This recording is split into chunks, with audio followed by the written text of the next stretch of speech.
Last time we talked about the war in Europe and we talked about the end of the war. But we want to look today at what was going on in North America because this is a U.S. history class. So we want to see what was America doing at home. So this is called the home front. And of course,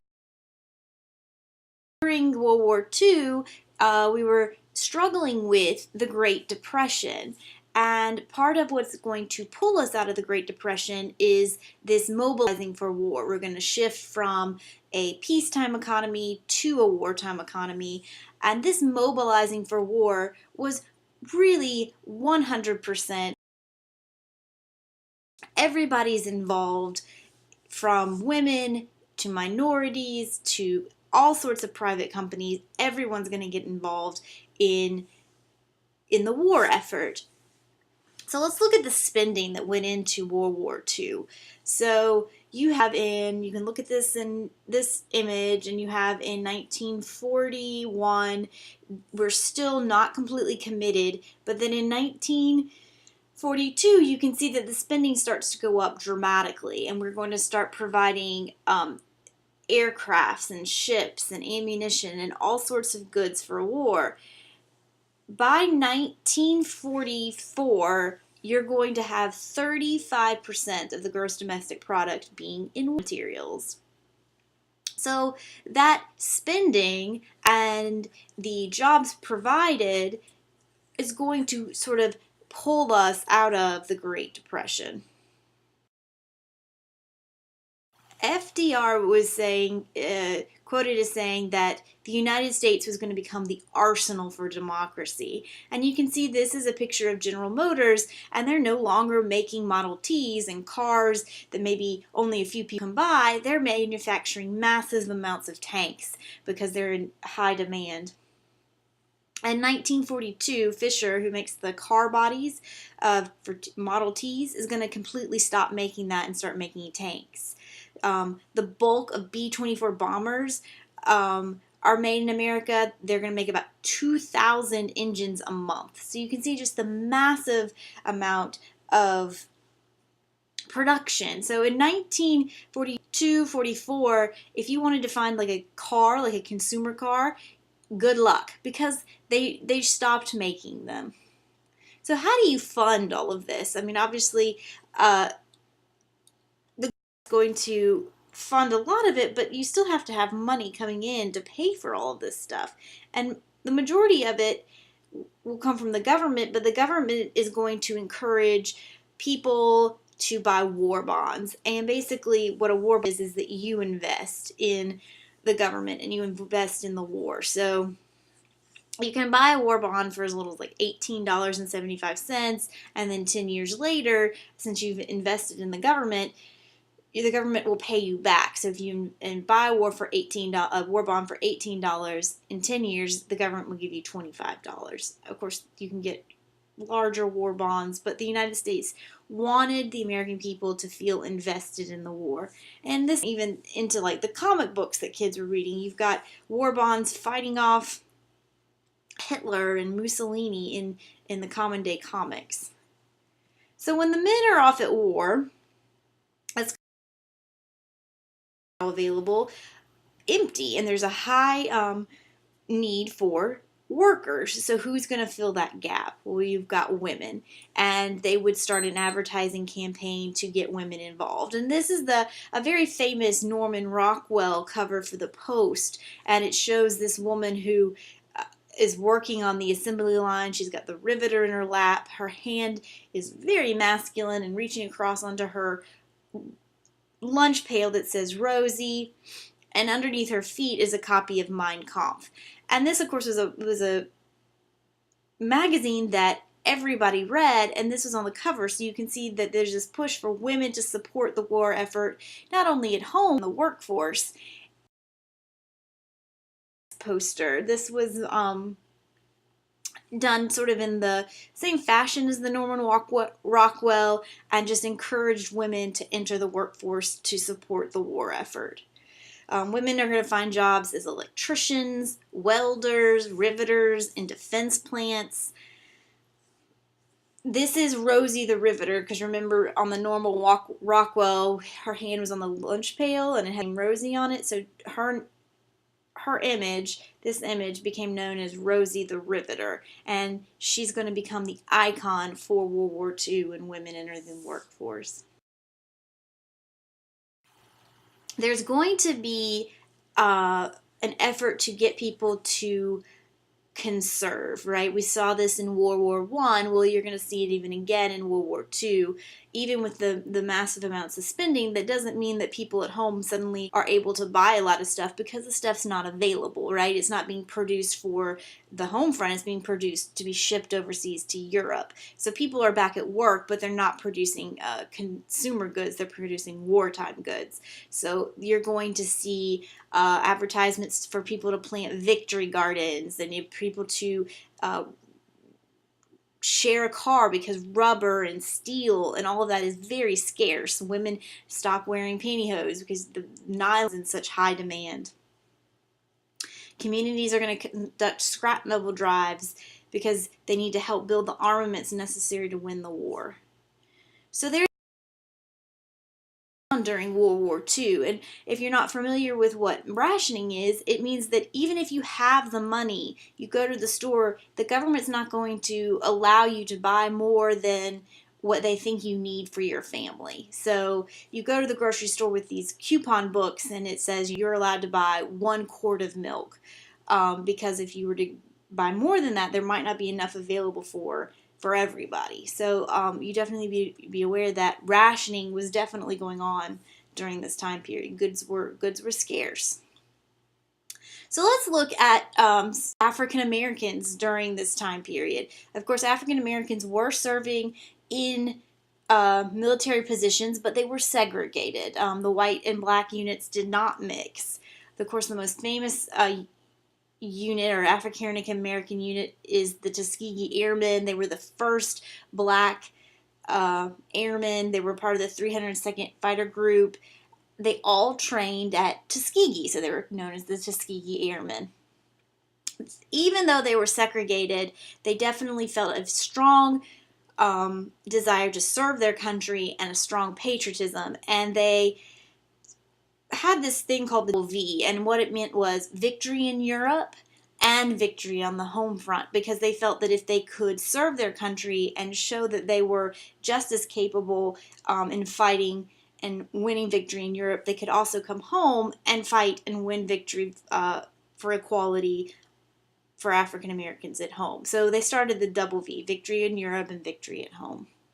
And victory at home was really headed up by this man, Asa Philip Randolph, and he's going to be a civil rights leader, and he's fighting for equality in wartime industries at home, right? If you remember, minorities were greatly hurt by the Great Depression, because remember, African Americans often were the very first fired and then the last to be hired. Well, with these wartime industries opening up, African Americans were still being discriminated against. It was in 1941, as the war loomed, more than 50% of the defense employers said they would not hire black workers, no matter how skilled they were. So Philip Randolph is going to plan a march on Washington, and in an effort to desegregate these wartime industries that African Americans desperately needed so that they could have jobs, and the same jobs as everybody else. The March on Washington, of course, is going to push Franklin Delano Roosevelt to sign the Fair Employment Act. I mean, if you remember back to Herbert Hoover, when the veterans marched on Washington and how that sort of ended his presidency, FDR didn't want that to happen with the African American March on Washington. So the March on Washington didn't happen because he signed the Fair Employment. The Fair Employment Act reads, or one of the more exciting portions of it reads, "Now therefore, by virtue of the authority vested in me by the Constitution and the statutes, and as a prerequisite to the successful conduct of our national defense production effort, I do hereby reaffirm the policy of the United States that there should be no discrimination in the employment of workers in defense industries or government because of race, creed, color, or national origin. I do hereby declare that it is the duty of employers and of labor organizations in furtherance of said policy and of this order to provide for the full and equitable participation of all workers in defense industries without discrimination because of race, creed, color, or national origin.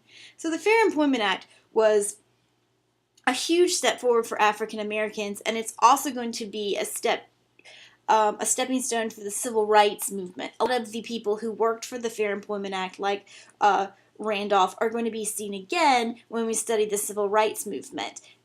So you definitely need to realize that this was the start of that. Another is the Japanese. Now, the Japanese did not face the same moving forward that the Africans did. They actually saw their rights taken away. With the bombing of Pearl Harbor, America became very fearful of Japanese Americans. We were fighting them in a war, and suddenly we looked at the Japanese in America as maybe being spies. Maybe they'd be willing to strap bombs to their body and blow up stuff in America. So we became very fearful, and they rounded up Japanese Americans. The government rounded up these Japanese Americans and put them in internment camps. Usually in the desert, and they were not very well taken care of. Maybe there were some people in some Japanese Americans that may have had loyalties to Japan. They were second, third generation Americans with strong loyalties to America. A lot of them were elderly. Here's a picture of a young boy who's been tagged to be taken away to a camp. I mean, obviously he's not a threat. We did actually later, much later after World War II was over, the government issued an apology to Japanese Americans and paid them some reparations for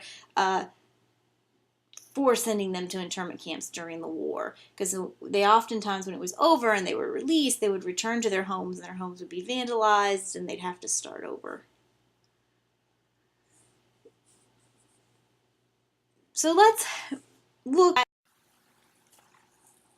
the last thing that we want to look at for things that happened in America during the war would be the Manhattan Project. And of course, the Manhattan Project was the code name for developing the atomic bomb. We did it because we thought Germany was developing an atomic weapon, and of course we didn't want them to have weapons and us to not have them. It was a billion-dollar project, but it did give us an atomic weapon, which allowed us to drop the bomb on Hiroshima and end the war in the Pacific.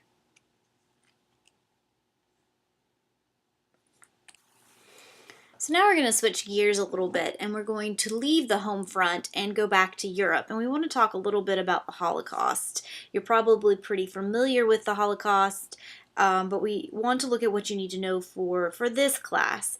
So let's start out by saying, the quoting Edmund Burke when he said that all is required for evil to prevail is for good men to do nothing. So although there were reports of well-organized attacks on Jews, there was little done to prevent anti-Semitism. Our immigration laws were not eased to allow Jewish immigrants to seek asylum in America. There were no military actions taken to interrupt the shipment of Jews to death camps. A lot of these death camps occurred in that Eastern Front between Germany and Russia. We knew a little bit that this was going on, right? We knew that there were the Nuremberg laws were passed in Germany. These were very anti-Semitic laws. They classified who was Jewish and who was not. It prohibited marriages between Jews and non-Jews. That famous the wearing of the Star of David, so that people would know who was Jewish, and their businesses were not, the people didn't frequent their businesses. The big thing is they started out by moving Jews into what are ghettos. They didn't immediately just start shipping them off to death camps. They began rounding them up and making them live in segregated areas. And these areas were not well taken care of. So after they moved them into ghettos, then they're going to move them into the concentration camps. So what is this idea of Jews being inferior and Hitler wanting to kill Jewish people? Well, Hitler had this idea of what's called social Darwinism, and social Darwinism takes on this idea of survival of the fittest, and Hitler believed that the German race was a superior race. He believed that a person's characteristics, your attitudes, and your abilities and your behaviors were determined by your race, and the German race was thus superior. In Hitler's view, all groups, races, and people with these traits needed to be preserved. There needed to be a preservation of the German race, and so you couldn't intermarry, and they especially didn't want you to intermarry with Jews, who they considered to be of an inferior race. So Hitler's going to try to rid Europe of its entire German population, and that's going to be what's called his final solution. This program of genocide, or his final solution, is going to result in the extermination of close to 6 million Jews. He is going to eliminate other people. He's going to exterminate gypsies, people that are handicapped. But when we talk about the Holocaust, we're generally looking at the extermination of the Jewish race. So Hitler's final solution started with something called Kristallnacht. And Kristallnacht was when the Germans went into cities and they started ransacking synagogues, terrorizing people, killing people, and pushing people into ghettos. And Kristallnacht means the night of broken glass. And you do need to remember that. Germans set up the ghettos, and here's a picture of, you can see that this wall was erected, and all the Jews would have to live on that side of the wall. And they may not have sanitation, they may not have the provisions of food that they needed, but if you were Jewish, you were expected to live in this ghetto. Now, ghettos were seen sometimes as temporary solutions, right? They were trying to build up and figure out what to do with the Jews, resulted in with the result being the final solution, or the complete elimination. So the ghettos rounded them up, but they systematically started going through and rounding up Jews, taking them out of the ghettos and putting them on boxcars and shipping them to concentration camps. So concentration camps, of course, were where they were housed. They often were exterminated. They were put into crematoriums. They were used as a labor force, maybe to even build the railroads where more Jews were being brought in on.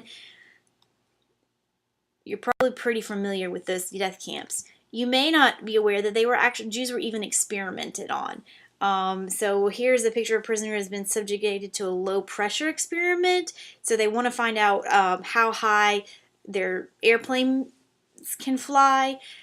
And so they experimented on Jews. They really considered Jews to be less than human. So America is going to come horrified by what we find, right? Just men that look like sticks and crematoriums, and it's just terrible. So after the war is over, we're going to put people who were in charge of these death camps and high German leaders on trial. And this is going to be called the Nuremberg trials. And basically it's to sort of solidify that this is something that goes beyond just war, right? You know, we don't go, if you're a general in a war and the war is over, we may not kill your general because it's something that happens in war, but the camps are outside of the bounds of morality, and we want to see that justice is done. So we're going to try Nazi war criminals, and it's to deal with genocide or with mass murder. Now, when we use the term the Holocaust, we're definitely referring to World War II and Nazi Germany. They're will be other holocausts. It basically means death by fire or mass death by fire. Genocide is another word that you'll see meaning mass death, and there's going to be other genocides. But when we say the Holocaust, we're talking about World War II. So 12 officers and civilians are going to be charged with war crimes against humanity at the Nuremberg trials. They're going to plead that they were just following orders, but we are going to sentence them to death. And Declaration of Human Rights. And it's going to say, all humans beings are born free and equal in dignity and rights. They are endowed with reason and conscience and should act towards one another in a spirit of brotherhood. So the Universal Declaration of Human Rights is a way to sort of prevent future genocides. It doesn't do that. So later there will be, of course, the Rwandan genocide, and we don't do anything to intervene, but this was supposed to prevent that. Also, because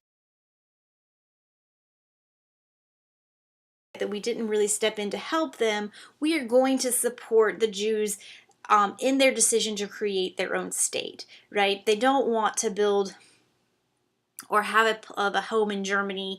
I mean, obviously you don't want to try to have your own state next to people who rounded you up like cattle. They wanted to start over. And of course, the logical place to do that would be in the Middle East, going back to their heritage in the Bible. So you have Israel creating their own state in the Middle East, right here next to their Egypt and Syria. They're the yellow. And America is going to be a strong supporter of Israel, and of course we'll study that later. But this is where our strong friendship with Israel begins. Of World War II. The United Nations is formed after World War II, and it's going to replace the League of Nations. Remember that the League of Nations came after World War I, we didn't join, and then 30 years later there's another war. So the United Nations was to have an organization where people can come together, countries will come together and talk about their differences and prevent another war. Their goals are to maintain peace, protect human rights. They're going to do a lot of humanitarian aid. You might see them going in like to countries that are war torn. They don't carry guns, but they bring food and doctors to countries that may be war torn. So those are the things, and that's how World War II wraps up. And we're going to look at things that came out of it. But of course, we talked about earlier that World War II is huge and definitely something that we cannot cover everything in. So if you want to look into it further, of course, you can watch the many, many movies that are on World War II. There's Schindler's List, which is very dramatic and won a bunch of awards. But if you want to cry, definitely check out Schindler's List. The Boy in the Striped Pajamas, Life is Beautiful, The Pianist, then the movies go on and on. HBO did, of course, some series that we mentioned before, like The Pacific and A Band of Brothers. But if you want to look at battles, you can look at Saving Private Ryan, The Battle of Britain, Enemy at the Gates.